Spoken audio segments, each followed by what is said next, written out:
Imagine a world without airplanes, or computers, or cooked food, or metal tools, or cars, or modern medicines, or electric lights, or cell phones, or any phones. Imagine a world without fire and the human capacity to harness it.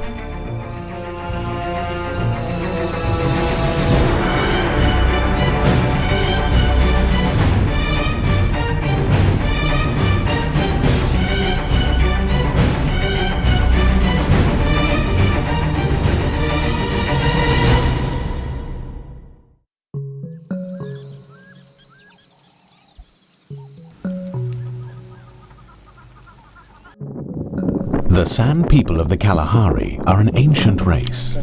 For many thousands of years, they have lived in southern Africa, and for thousands of years, they have made use of fire. San are an interesting people because they're one of the most ancient peoples on Earth. They're one of the groups of humans which are close to the sort of root of the human race. And they're making fire and they're showing the way ahead for all humanity. This was the root. This was the physical being. This was the route to knowledge. The harnessing of fire by humans predates recorded history.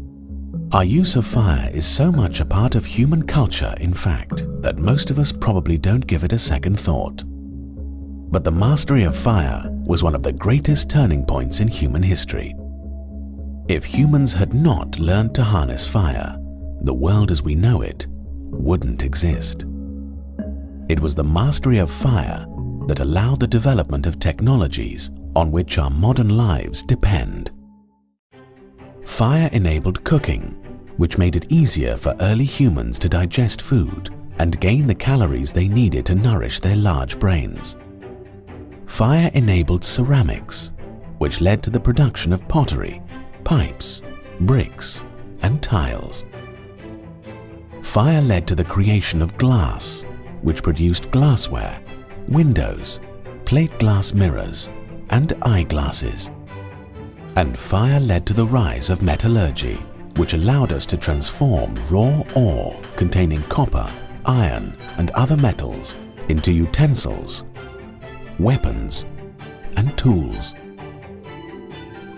Metallurgy in turn led to one invention after another. Metal nails, steel, printing presses, steam turbines, telegraphs, internal combustion engines, light bulbs, telephones, automobiles, televisions, computer chips. In short, humanity's mastery of fire was the initial domino that produced a succession of innovations leading to the world we know today. But as critical as fire is to the world we live in, its miraculous powers couldn't have been harnessed just anywhere or by just anyone. In fact, there's only one known planet in the universe designed to reap the benefits of fire: Earth. And there's only one known animal capable of harnessing the power of fire: humans. In order for our planet to fully realize the life-giving powers of fire, a multitude of precise and exacting conditions had to be met. First, our planet had to have the right kind of atmosphere, one that permits both the existence of fire and the existence of a biological creature capable of using it. You need to have an atmosphere that supports both biological respiration and combustion.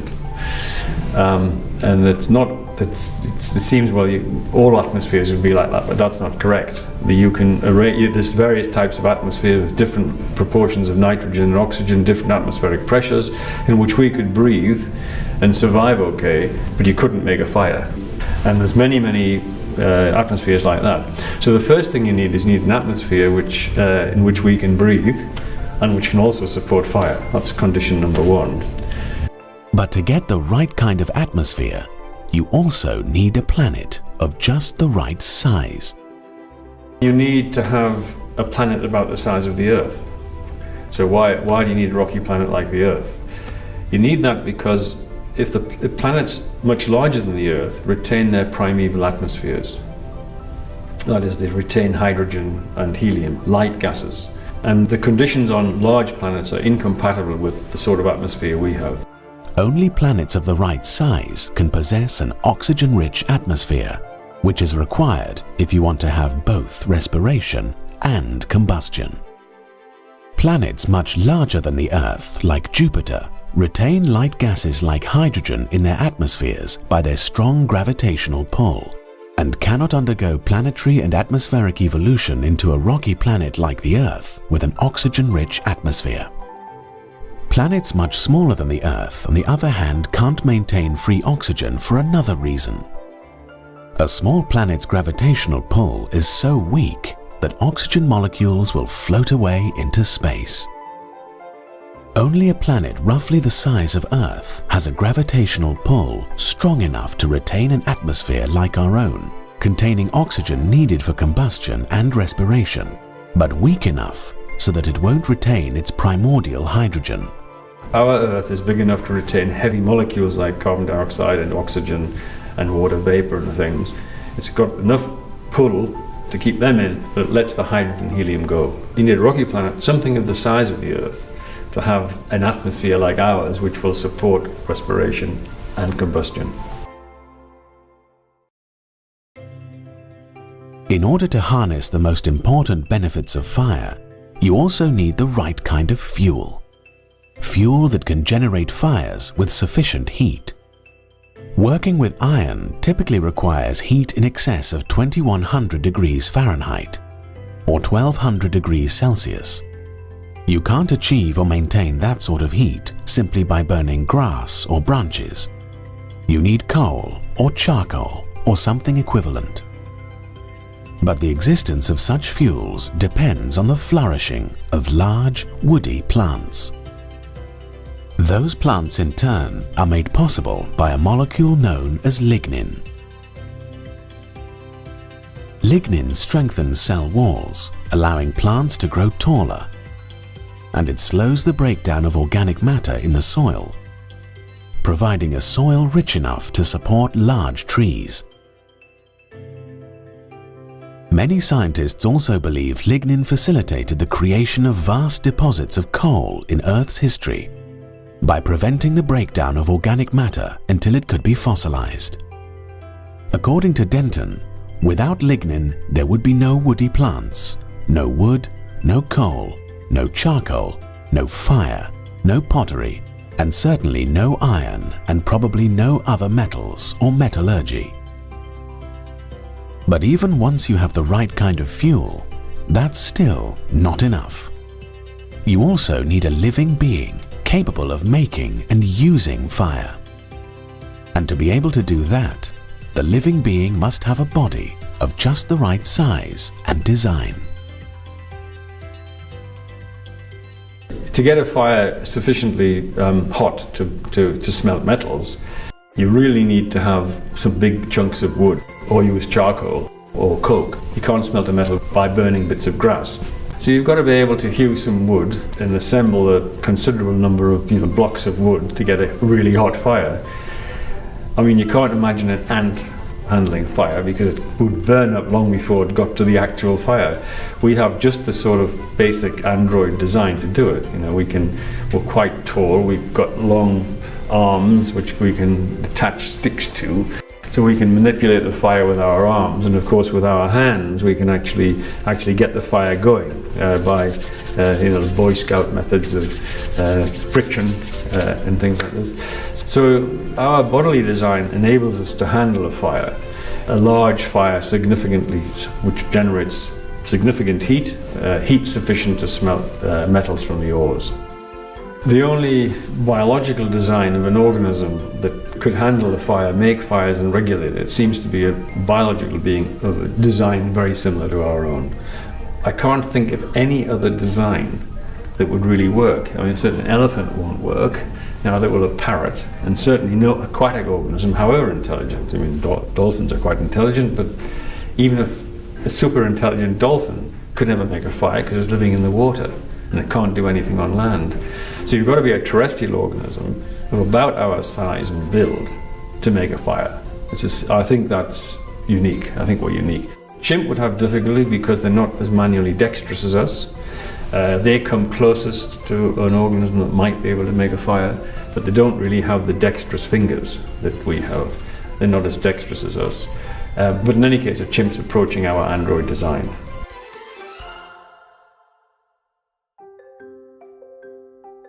If you look at all the organisms on the Earth, I mean, there's millions of different species. Of all terrestrial organisms, only beings of our basic design are optimized to do this. And I think that would apply throughout the universe. We are uniquely fit to make a fire. A creature that harnesses fire not only needs to be the right size, however, it needs muscles of the right strength. You need to have muscles sufficiently strong to raise you off the ground, and that's not a trivial problem. There's a scaling problem.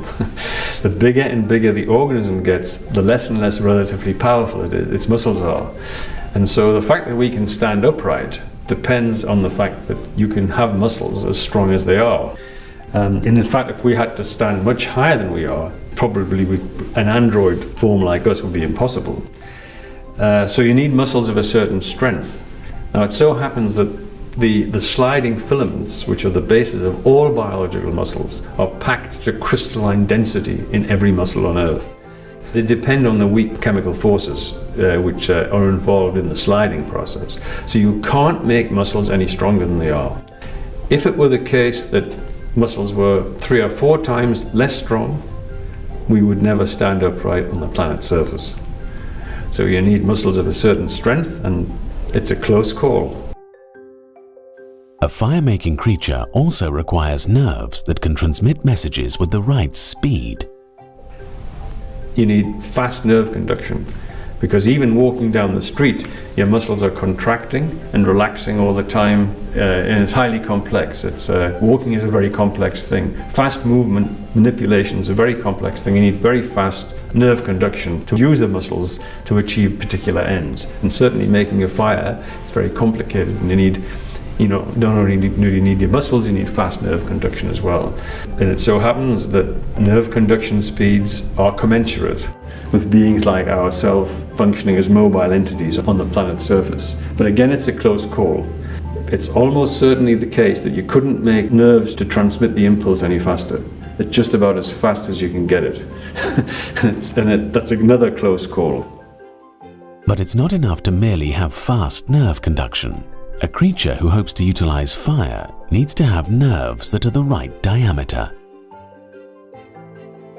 If our nerve fibers were the size of some of those in invertebrates, for example, our nerve cords wouldn't fit inside our bodies.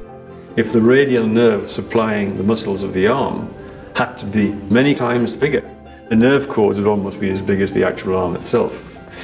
So not only have you got to have nerves that conduct impulses very quickly, you've got to have nerves which in fact occupy only a smallish volume of for instance, the limbs, or it would become impossible.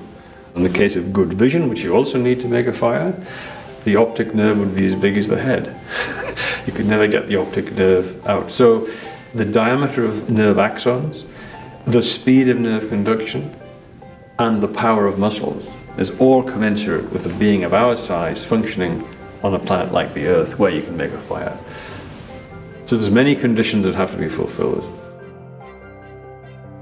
We humans seem to have been pre-adapted for our use of fire, and this capability has allowed us to unlock the potential of a vast array of materials throughout nature. But therein lies an even deeper mystery.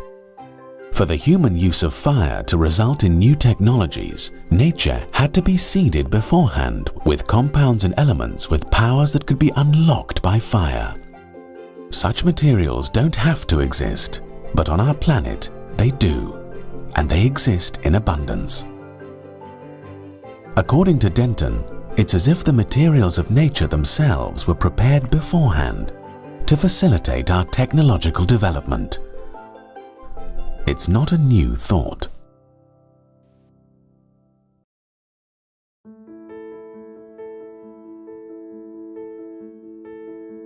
All this life upon our Earth has led up to and culminated in that of man. Alfred Russel Wallace. Alfred Russel Wallace was co-founder with Charles Darwin of the modern theory of evolution by natural selection. Unlike Darwin, Wallace believed that evolution had been guided to produce animals like human beings, and to produce a world where humans could flourish. In his book, The World of Life, Wallace wrote about the key metals that supply the basis for modern technology, like iron and copper. All of these are widely distributed in the rocks. They are also obtained from their ores without much difficulty, which has led to their being utilized from very early times. Each of the metals has very special qualities, which renders it useful for certain purposes, and these have so entered into our daily life that it is difficult to conceive how we should do without them. Without iron and copper, an effective steam engine could not have been constructed. Our whole vast system of machinery could never have come into existence. Wallace asked whether it was just a fluke that key metals were so useful to man and so readily available throughout the Earth. Is it a pure accident that these metals, with their special physical qualities which render them so useful to us, should have existed on the Earth for so many millions of years for no apparent or possible use, but become so supremely useful when man appeared and began to rise towards civilization? Wallace didn't think that the existence on our planet of materials necessary for modern technology was just a fluke. He even argued that science itself was dependent on natural capacities pre-built into the chemical elements and compounds from which our world is constructed. To take just one example, Wallace highlighted the critical importance to scientific discovery of the chemical compounds that make possible the production of clear glass. Although most of us probably take it for granted, clear glass has been essential to the development of modern science. Without its use in bottles, tubes, etc., chemistry could hardly exist, while astronomy could not have advanced beyond the stage to which it had been brought by Copernicus and Kepler. It rendered possible the microscope, the telescope, and the spectroscope. Three instruments without which neither the starry heavens nor the myriads of life forms would have had their inner mysteries laid open to us. According to Wallace, the serendipitous features of natural materials pointed to a cause beyond physical nature. We are brought face to face with a body of facts which are wholly unintelligible on any other theory than that the Earth and the universe of which it forms a part was constituted as it is in order to supply us with the means of exploring and studying the inner mechanism of the world in which we live, of enabling us to appreciate its overwhelming complexity, and thus to form a more adequate conception of its author and of its ultimate cause. And it is impossible to conceive of that cause as other than an all-pervading mind. Like Wallace, Michael Denton believes that humanity's amazing technological success has not been due to our own genius alone. It's also the result of finely tuned conditions and properties of matter that make our technological advances possible. So there's a huge number of conditions that must be satisfied in nature for beings of our biology to thrive, to thrive and live on a planet like the Earth and make a fire. It's a vast chain of coincidences in nature, and each one's a close call.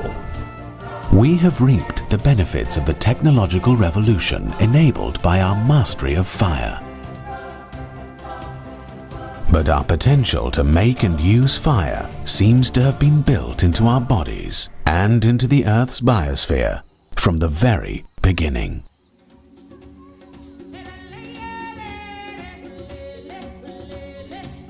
Looking at the sand making a fire in the Kalahari Desert, you can see just by looking at it, yes, you're going to need an android design like us to make a fire. It's just it's explicit in the way they make the fire. Very beautiful, actually. And you can see, looking at them, that man has the ideal design to make the fire. And it's quite electrifying, because you can see that in that ideal design, it's opening up the route to metallurgy, to knowledge, and to modern civilization. That was the critical moment. And the only beings that could carry out that critical move are beings like the sand, beings like us.